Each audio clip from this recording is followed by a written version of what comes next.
아멘. 할렐루야. 자, 옆에 있는 분들과 서로 눈으로 인사하며 축복하겠습니다. 복음의 능력을 누리시길 바랍니다. 예수님의 십자가의 승리는 당신의 승리입니다. 새해 복 많이 받으시기 바랍니다. 아멘. 새해에 복 많이 받으시길 주의 이름으로 축원합니다. 하나님께서 함께 하십니다. 하나님께서 지키십니다. 인도하십니다. 승리케 해 주실 줄 믿습니다. 2022년도 교회 표어를 뭐라고 할까 하고 하나님께 기도 중에 하나님께서 미가서의 말씀을 저에게 주셨습니다.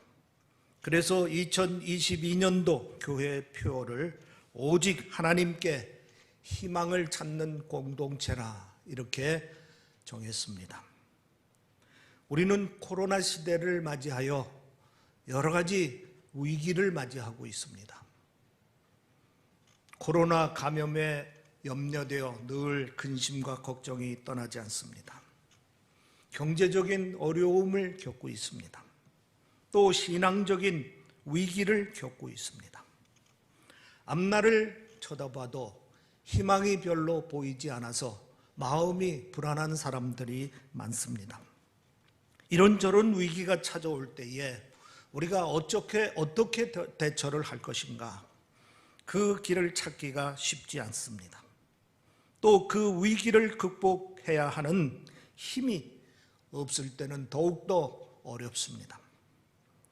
그렇다고 우리가 새해를 시작하는데 새 마음으로 시작하면서 불안한 마음과 부정적인 생각을 가지고 시작할 수는 없는 것입니다. 그래서 우리는 오늘 이 위기를 어떻게 극복해야 할 것인가 좀 더 고민하고 기도하며 위기를 극복하는 방법을 찾아야 될 줄 믿습니다.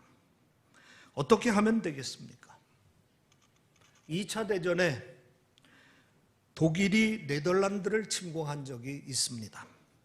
그때 네덜란드 교인들이 한밤중에 목사님 사택으로 모였습니다. 그리고 목사님에게 물었습니다. 목사님, 우리가 이 국가적인 위기 속에 어떻게 해야 되겠습니까? 하고 묻습니다. 그러니까 그때 목사님이 대답하시기를 우리는 어떻게 할 것인가 방법을 찾기 이전에 우리는 누구인가 우리 자신의 정체성을 먼저 찾아야 합니다. 그러니까 교인들이 한 목소리로 고백을 합니다.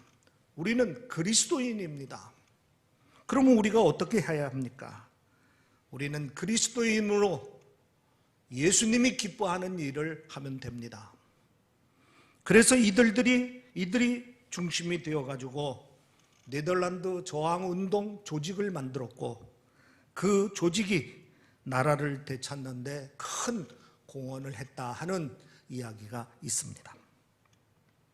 위기가 찾아오면은 어떻게 해야 할 것인가 하는 방법을 찾기 이전에 나는 누구인가 자신의 정체성을 먼저 찾아야 한다는 중요성을 이야기해 주는 이야기인 것입니다.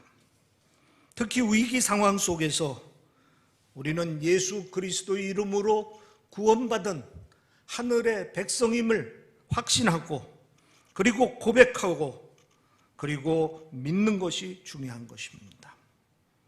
그러면 우리들이 이 위기를 대처할 수 있는 방법을 찾게 되는 겁니다. 오늘 본문 말씀이 바로 이런 내용을 담고 있습니다. 오늘 본문은 미가 선지자의 예언의 말씀입니다. 미가 선지자가 예언 활동을 할 때 이스라엘은 국가적인 위기를 맞이합니다. 저 북쪽에 있는 초강대국 아수르가 침략을 해왔습니다. 막강한 군사력으로 주변의 여러 나라들을 무너뜨렸습니다. 급기야는 북왕국 이스라엘을 멸망당하게 했습니다. 이미 남왕국 유다도 침략을 해서 영토의 대부분이 초토화되고 있는 위기를 맞고 있는 그때입니다. 이 위기 가운데 남한국 유다는 국내적으로도 타락했습니다. 우상을 숭배하는 것이 창궐했고 도덕과 윤리가 땅에 떨어졌습니다. 정의와 공의는 완전히 무너졌습니다. 그런 와중에서도 서로 자기만 살겠다고 서로 파벌 싸움이 심해서 나라가 분열이 되었습니다. 이런 이스라엘 백성을 향하여서 미가 선지자가 오늘 희망의 메시지를 전하는 것입니다. 오늘 본문 말씀이 미가 선지자가 전하는 핵심 메시지의 내용 중에 하나입니다. 우리는 이 말씀 속에서 코로나 감염과 경제적인 어려움과 신앙생활의 위기 가운데 새해를 맞이하게 되는데 이 위기를 우리가 어떻게 극복할 것인가 하는 방향을 찾을 수 있습니다. 먼저 12절 말씀을 보겠습니다. 우리 12절 말씀 한번 같이 미가서 12절 말씀을 같이 읽어보겠습니다. 시작. 야곱아, 내가 반드시 너희 무리를 다 모으며 내가 반드시 이스라엘의 남은 자를 모으고 그들을 한 처소에 두기로 보스라의 양떼같이 하며 초장의 양떼같이 하리니 사람들이 크게 떠들 것이며. 여기 보면 내가 반드시 이스라엘의 남은 자를 모으겠다 하는 말씀이 있습니다. 여기서 남은 자는 누구를 말하는 것이냐 하면은 직접적으로는 아수르 침공을 받을 때 살아남은 사람들을 가리켜서 말합니다. 그리고 바벨론이 또 쳐들어와서 이스라엘을 멸망시킬 때에 살아남은 사람들을 말합니다. 물론 이스라엘 백성 외의 사람들도 살아남은 사람들이 있었습니다. 그런데 하나님은 그 사람들은 남은 자라고 지칭을 하지 않습니다. 그러니까 두 종류의 살아남은 자가 있는 겁니다. 어쩌다가 운이 좋아서 그 전쟁 와중 속에서 많은 사람들이 죽었는데 살아남은 사람들이 있습니다. 세상 말로 운이 좋은 사람들이었습니다. 또 하나는 뜻으로 살아남은 사람들이 있습니다. 이 의미를 잘 새기시기를 바랍니다. 뜻으로 살아남은 사람들. 하나님의 뜻 가운데 하나님께서 특별히 보호하시고 위기 속에 살아남도록 한 사람들인 것입니다. 예를 들어 이스라엘 백성들이 출애굽을 할 때에 하나님께서 애굽에 재앙을 내립니다. 그때에 이스라엘 사람들은 그 재앙을 받지 않고 살아났습니다. 하나님이 남은 자라 부르는 것은 전자에서 얘기하는 것이 아니라 후자, 뜻으로 살아남은 자들을 가리키는 겁니다. 하나님의 뜻 가운데 하나님의 보호하시어 살아남은 자를 남은 자라고 부르고 있는 겁니다. 성경에는 남은 자 이야기가 많이 나옵니다. 창세기 6장에 보면은 홍수 심판 때에 살아남은 노아와 그 가족들이 있습니다. 또 출애굽기 14장에 보면은 광야 생활 40년 동안 많은 사람들이 다 그 광야에서 죽음을 당합니다. 그런데 여호수아와 갈렙 그리고 그를 따르는 일부의 사람들이 살아남습니다. 또 열왕기상 19장에 보면은 아합 왕 시대에 믿음의 사람들을 완전히 말살시키는 말살 정책을 쓰는데 그 와중에서 바알에게 무릎 꿇지 않는 7,000명의 남은 자들이 있었습니다. 이런 남은 자들이 시대마다 하나님께서 뜻이 있어서 살아남도록 했는데 이 남은 자들에게 가지고 있는 공통점이 있습니다. 이들 모두는 자기들이 남은 자라는 의식을 가지고 있었다 하는 것입니다. 하나님께서 자기들을 남은 자로 성별하셨고 남은 자로 부르셨고 그리고 그 부르심에 응답하여 자신들이 남은 자가 되었다는 확신을 가지고 있었습니다. 이런 남은 자 의식이 결국은 그 어려운 위기와 고난을 극복할 수 있었던 결정적인 힘이 되었던 것입니다. 오늘도 마찬가지입니다. 하나님께서 여러분들을 남은 자로 부르셨는 줄 믿으시기를 바랍니다. 그리고 여러분은 그 부르심에 응답해야 하는 겁니다. 그리고 여러분 자신이 남은 자 의식을 분명히 가져야 합니다. 그러면은 여러분들은 어떤 위기도 어떤 고난도 넉넉히 이길 수 있습니다. 창세기 19장에 보면은 소돔과 고모라 성을 심판하는 이야기가 나옵니다. 그때 하나님께서 천사를 통하여서 롯에게 심판이 있을 것이라고 예고를 합니다. 그리고 빨리 그 성을 떠나라고 명령을 하십니다. 남은 자들을 부르신 것입니다. 그런데 중요한 것은 롯만 부른 것이 아니라 창세기 19장 12절 이하에 보면은 이 외에 내게 속한 자가 또 있느냐, 내 사위나 자녀나 성중에 내게 속한 자들을 다 성 밖으로 이끌어내라. 롯을 불렀을 뿐 아니라 롯의 가족들 또 식솔들 이 모든 사람들을 다 성 밖으로 끌어내라고 말씀을 하신 것입니다. 그런데 창세기 19장 14절 말씀에 보면은 롯이 나가서 그 딸들과 결혼한 사위들에게 말하여 이르기를 여호와께서 이 성을 멸하실 터니 너희는 일어나 이곳에서 떠나라 하되 그 사위들은 농담으로 여겼더라. 곧 성이 하나님의 심판을 받게 될 것이라고 하나님의 뜻을 전하는데도 불구하고 그 사위들은 그 말을 안 믿은 겁니다. 농담으로 여겼습니다. 결국은 하나님의 부르심에 응답하지 않은 것입니다. 또 창세기 19장 26절 이하에 보면은 이런 기록이 있습니다. 롯의 아내는 뒤를 돌아보았으므로 소금 기둥이 되었더라. 롯의 아내는 하나님의 부름을 받고 급히 성을 떠나긴 떠났습니다. 그런데 한참 가다 보니까 뒤에 있는 세상이 미련을 끊지를 못하고 그 성을 돌아보는 순간 그는 소금 기둥이 되고 말았다 하는 얘기입니다. 하나님의 명령을 어기는 그 순간 그는 남은 자에서 탈락을 하고 마른 것입니다. 하나님께서 오늘 같은 위기 시대에 여러분들을 남은 자로 부르신다고 말씀드렸습니다. 노아 시대 대홍수전에 노아와 그 가족들을 남은 자로 부르셨습니다. 롯 시대의 소돔과 고모라 심판 직전에 성에 빠져나오도록 남은 자들을 부르셨습니다.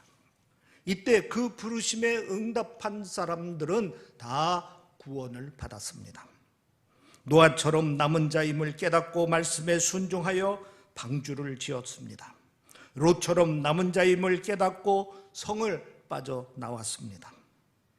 여러분, 하나님께서 여러분을 남은 자로 부르실 때에 이 위기 가운데 구원해 주실 계획을 가지고 우리를 부르시는 것인데 이 부르심에 꼭 응답하시기를 바랍니다. 그리고 나는 남은 자라는 확신을 분명히 가지시기를 바랍니다.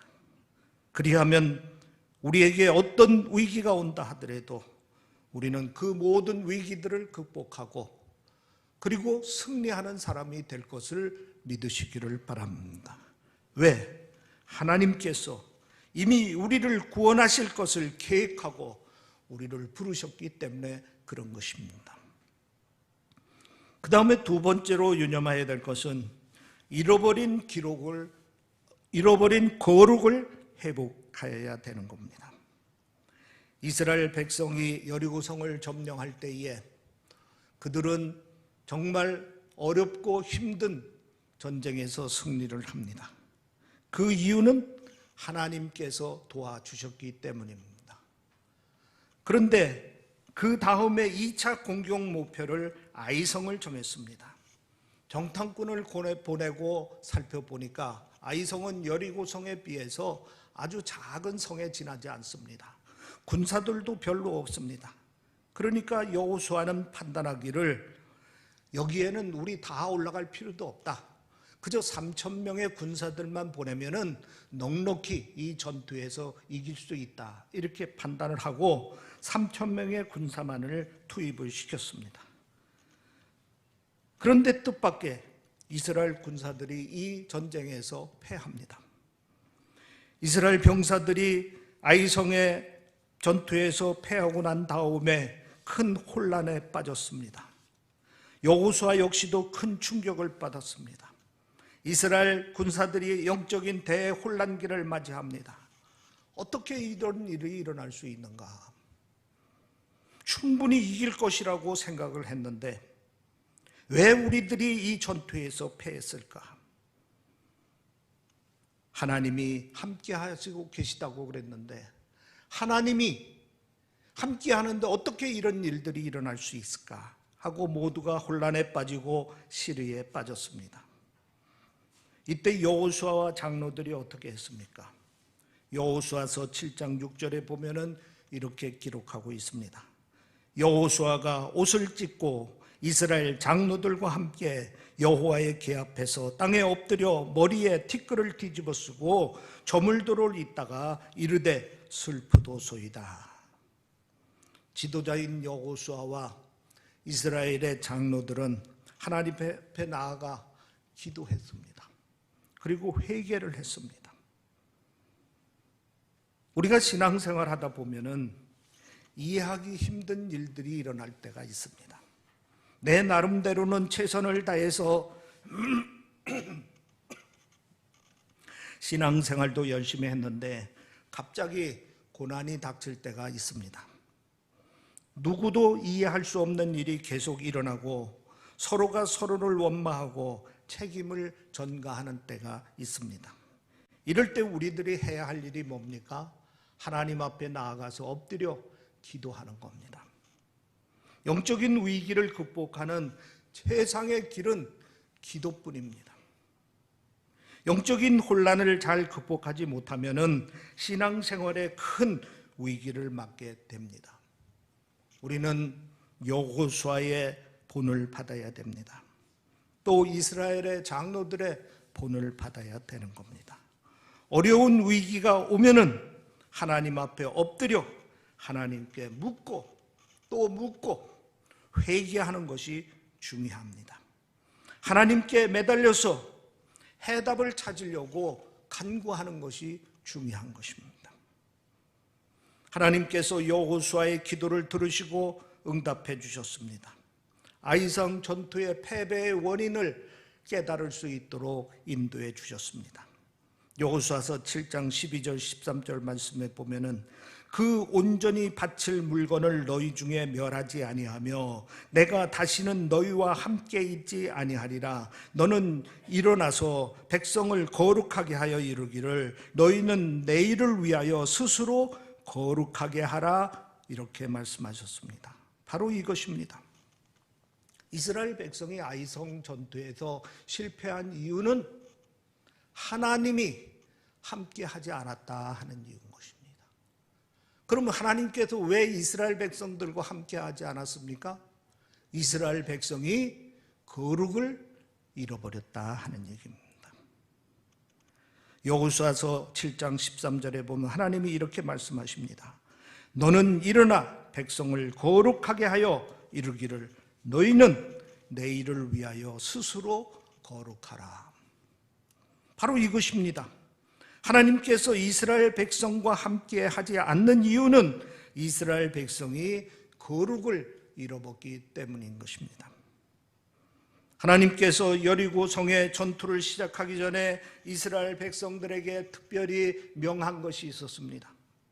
여리고 성 전투에서 승리를 하고 그 다음에 전리품을 얻으면은 가나안 땅에서 첫 열매이기 때문에 모두 다 하나님께 바치라 했습니다.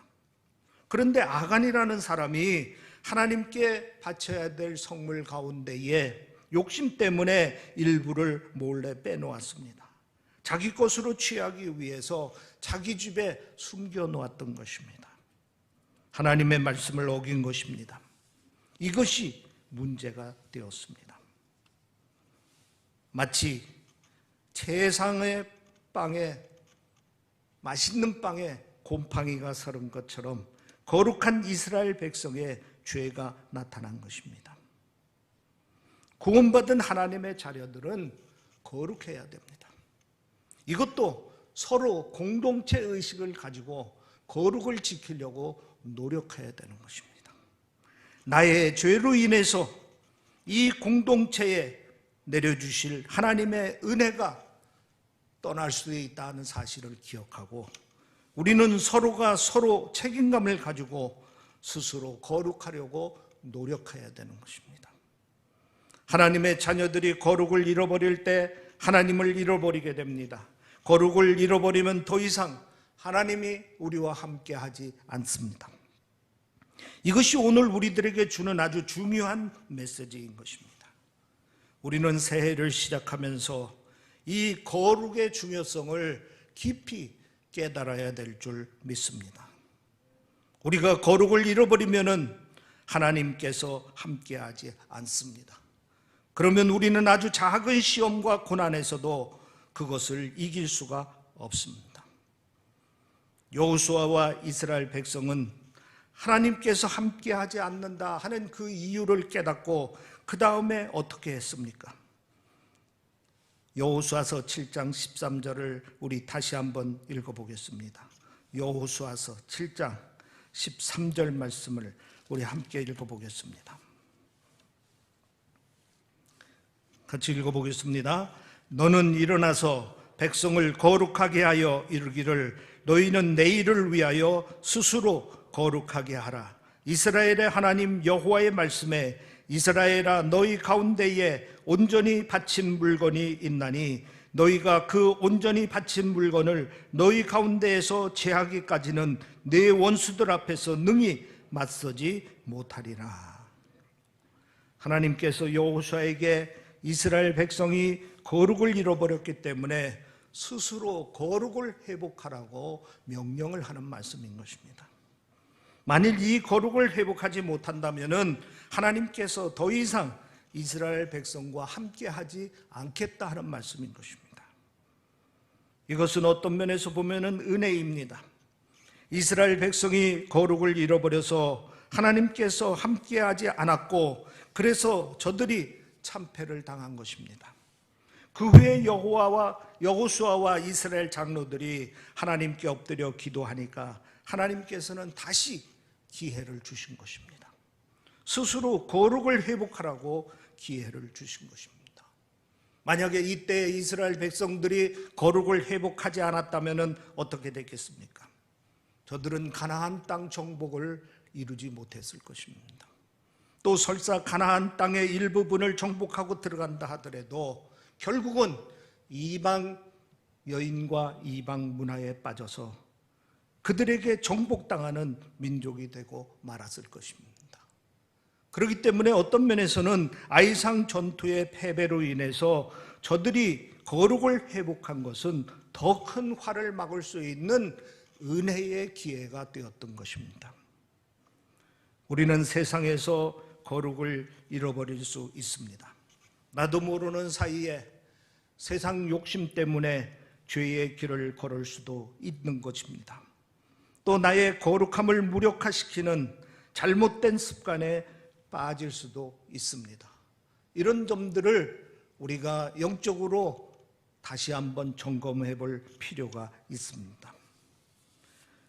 분명히 하나님은 우리에게 말씀하셨습니다. 내가 거룩하니 너희도 거룩하라. 우리는 하나님의 거룩한 자녀입니다. 만일 우리가 거룩을 잃어버리면 하나님께서 우리와 함께 하지 않습니다. 그리하면 우리는 아주 작은 고난과 위기도 극복할 수가 없습니다.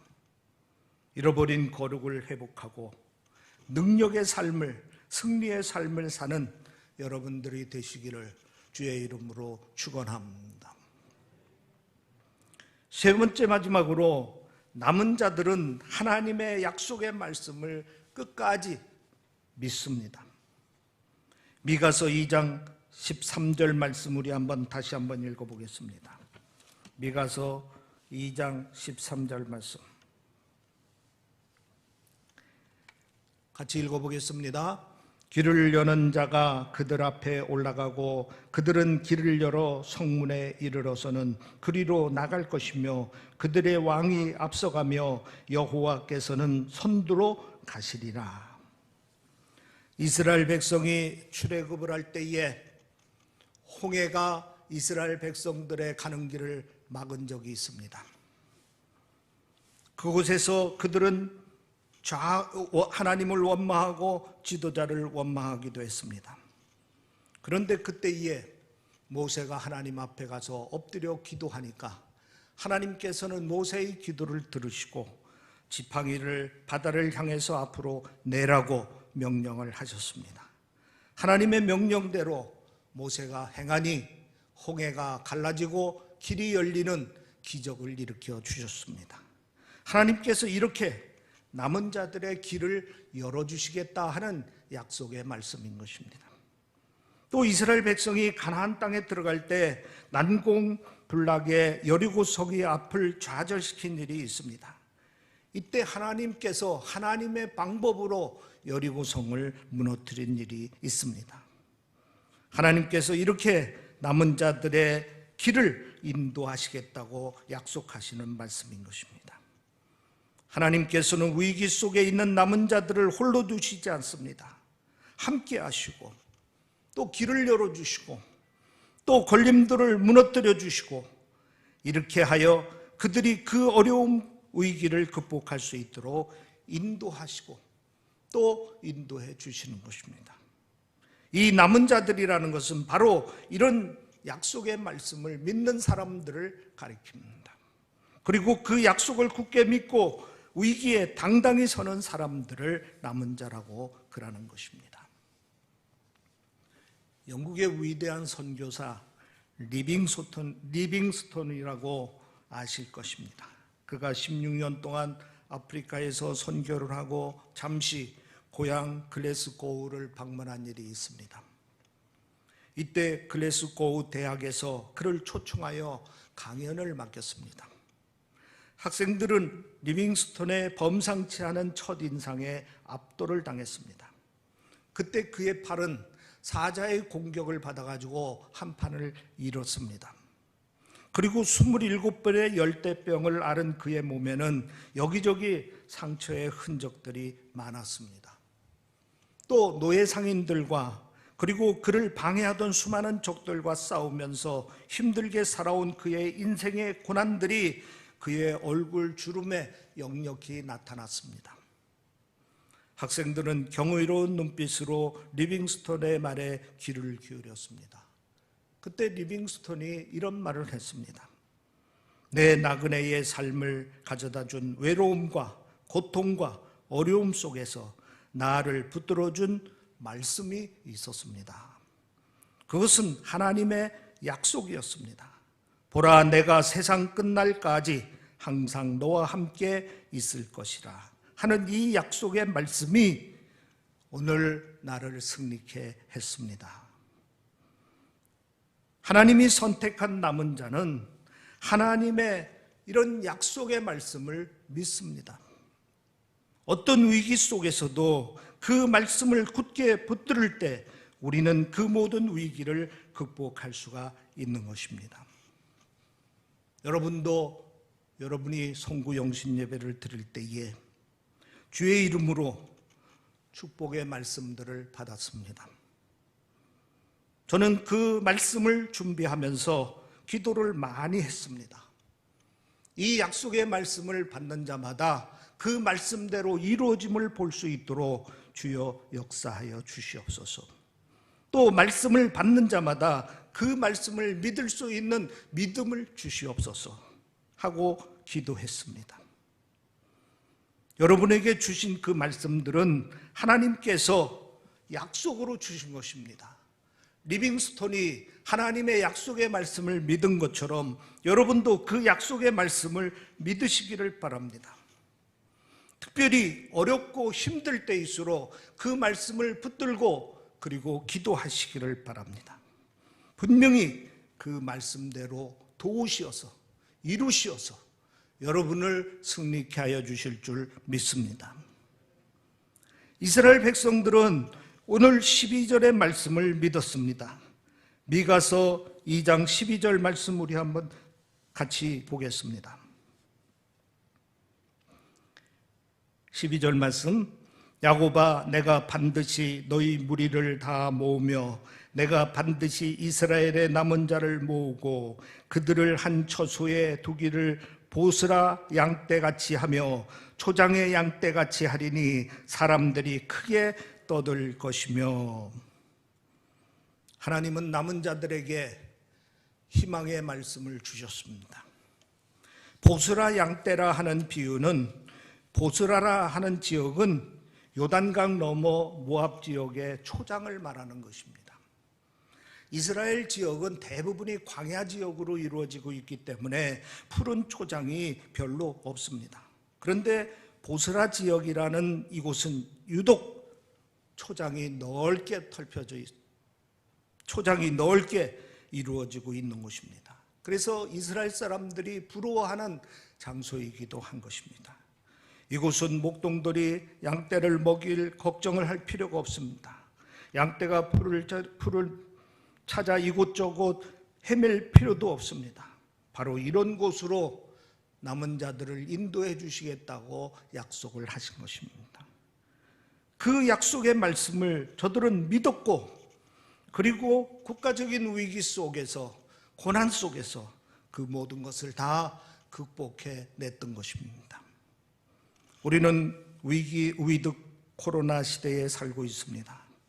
눈에 보이지 않는 작은 바이러스 때문에 현대 문명이 멈췄습니다. 의료 선진국이라는 나라들이 더 큰 타격을 받고 있습니다.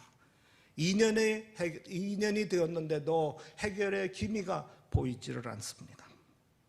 백신의 희망을 걸었는데 변이 바이러스가 생겼습니다. 치료제가 나오면 종식될 것이라고 했는데 종식이 없다고 합니다. 과학이 희망이 아니고 사람이 희망이 아니라는 사실을 우리는 새삼스럽게 깨닫게 된 것입니다. 우리의 희망은 오직 하나님입니다. 남은 자들은 이 하나님의 희망에, 하나님께 희망을 두고, 그리고 하나님을 더욱더 의지해야 될 줄 믿습니다. 시편 62편 5절에 보면은 시인들은 이렇게 노래하고 있습니다. 나의 영혼아 잠잠히 하나님만 바라라. 물론 나의 소망이 그로부터 나오느니라. 또 시편 146편 5절에 보면은 시인은 이렇게 고백합니다. 야곱의 하나님을 자기의 도움으로 삼으며 여호와 자기 하나님에게 자기 소망을 두는 자는 복이 있도다. 여러분, 남은 자는 위기 속에서도 잠잠히 하나님만 바라봅니다. 그리고 오직 하나님께 희망을 찾습니다. 하나님은 예수 이름으로 여러분을 구원하시고 하나님 자녀 삼아 주셨습니다. 이 시대 남은 자로 여러분들을 선택해 주셨습니다. 남은 자의 의식을 가지고 거룩한 백성이 되어 하나님의 약속을 믿고 하나님이 주시는 희망으로 1년 365일 날마다 승리하는 신림교회의 성도들이 되기를 주의 이름으로 축원합니다. 기도하겠습니다. 아멘. 할렐루야. 아버지 하나님, 2022년도 새해 새 마음으로 새 영을 부어주시고 새로운 소망을 가지고 희망을 가지고 시작하게 하시니 아버지 하나님 감사합니다. 우리의 희망은 세상에 있는 것이 아니라 하나님께 있음을 알고 하나님께 희망을 찾고 남은 자의 의식을 가지고 거룩하여 하나님과 함께 큰 믿음의 역사를 이룰 수 있도록 축복하여 주시옵소서. 주님 의지하는 자마다 오른손으로 굳게 붙잡아 주시옵소서. 하나님께서 주시는 소망을 가지고 날마다 승리의 길을 걸을 수 있도록 인도하여 주시옵소서.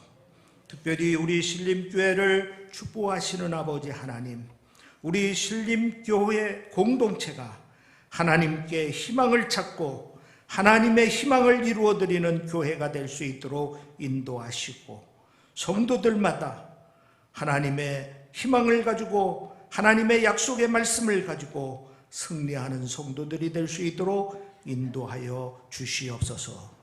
감사하며 우리 주 예수 그리스도의 이름으로 기도하옵나이다. 아멘. 귀한 말씀에 은혜 받으신 줄 믿습니다. 봉헌